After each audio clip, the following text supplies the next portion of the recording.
to help you do that simple log line. So the first question is, what is the medium? And so this applies to anything. So those of you who are novelists, you can actually use it for that. Is it a novel? Is it a screenplay? Is it a web series? Is it a pilot, right?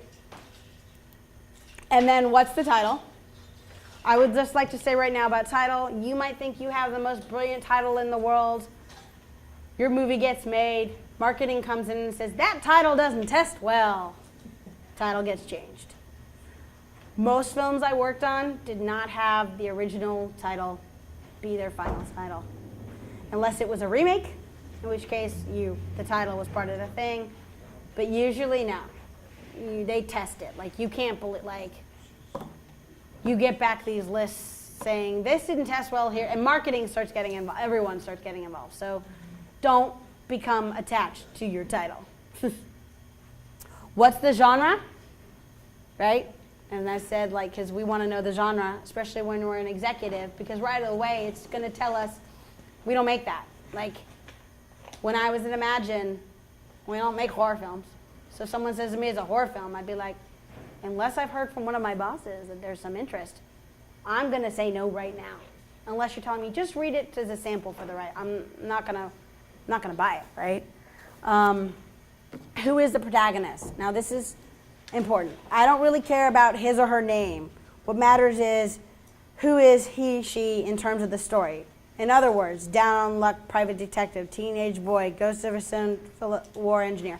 When I get a log line that says, Henry's trying to come up with the solution to da-da-da, I don't know who Henry is, right? He's just a name. You got to give me some descriptives about his personality, you know. So, you know, down on luck cop, or like, you know, former firefighter, or, you know, war hero even gives us, like, disillusioned war hero. We kind of know who that character is in our head, right? Does that make sense? Like, you want to give those kind of, who's your protagonist. And then, what is the single most interesting thing about your hero's story? Does that make sense? Because that's what the hook is, right? And usually, your hook is your end of your, is what's going on in your first act. That's what's going to make me, you know,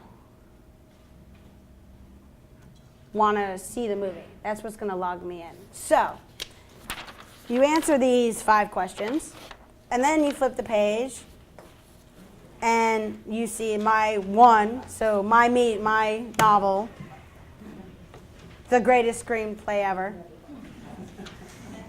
is a comedy about down on the luck screenwriter who is given the ability to see into the future, right? That's kind of like your basic thing.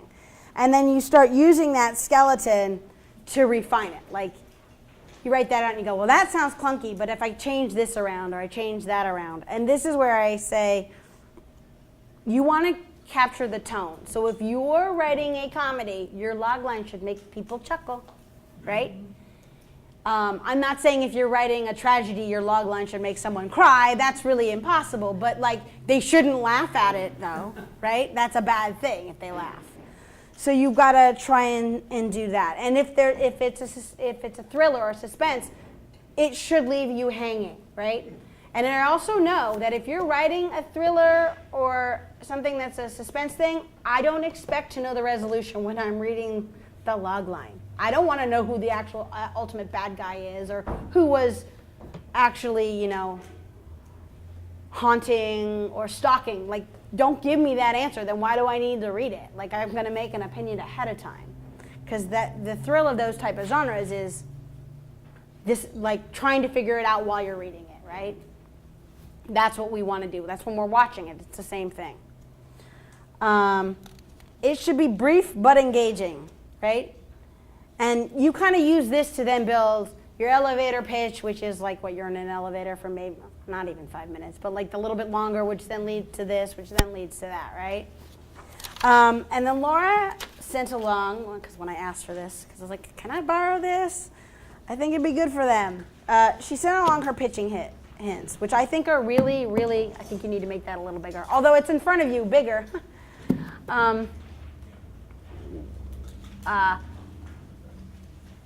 So these are really, really, really great tips.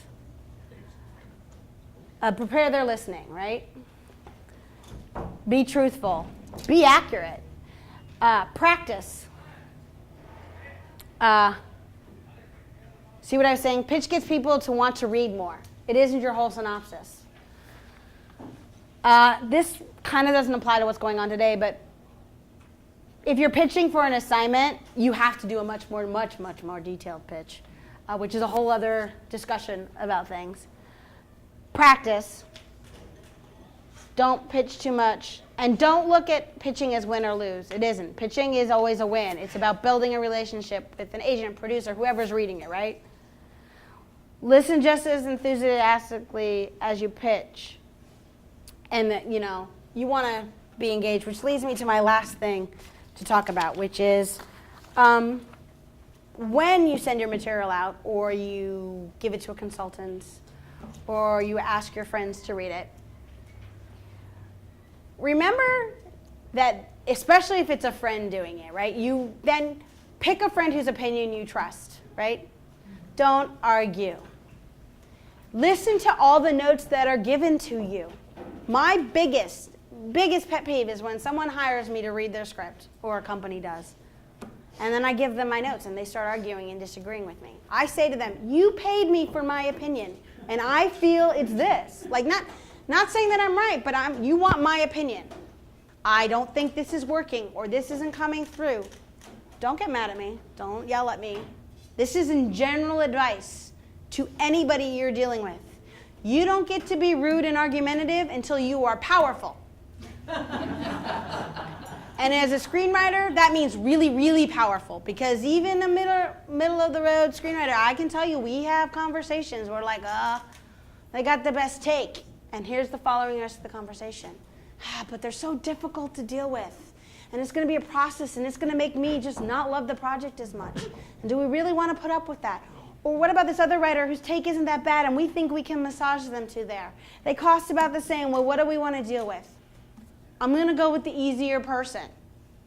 Life is short. You don't want to work with people who are assholes. I'll be that blunt. And because that's what none of them are going to, well, now actually I think a lot of my friends who are executive would say that. No. I might love a project, but I have to really, really love it and want to spend, it's not like it's a 2 or 3 week, it's years. And so if you are rude, we don't want to deal with you. There is a way to present if you disagree. But you should at least look like you're processing the thoughts. And I will also say this. If you hear the same note 3 times, that means it's there, the problem. You're, don't argue anymore. Try and figure out what's causing that note to be coming up. Look at it. But if you hear something first time, okay, take it with a grain of salt. Second time, start to be concerned. Third time, it's there. Fix it. You're not right. Okay? Now, it could be if you want to keep that element, you got to change everything else around it, but it's not working. That make sense? Any other questions? We can break and do lunch. Yeah. Okay. All right. Thanks very much. What? Thank you. Preaching to the choir.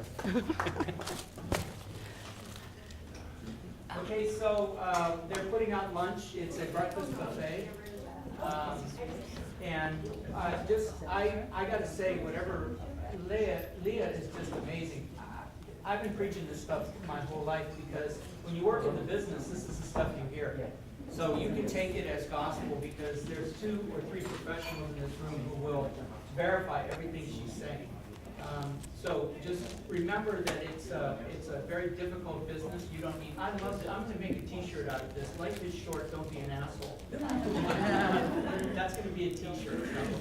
All right, so we're gonna eat, and then we're gonna come back, we're gonna talk a little bit, and then if you guys have any questions for Leah, obviously we can answer them, but just when she's eating, please be respectful, because I've done these before, and it's really nice to talk to everybody, but when you got a mouthful of food, you want to swallow that food, so let her eat her lunch. Thank you very much.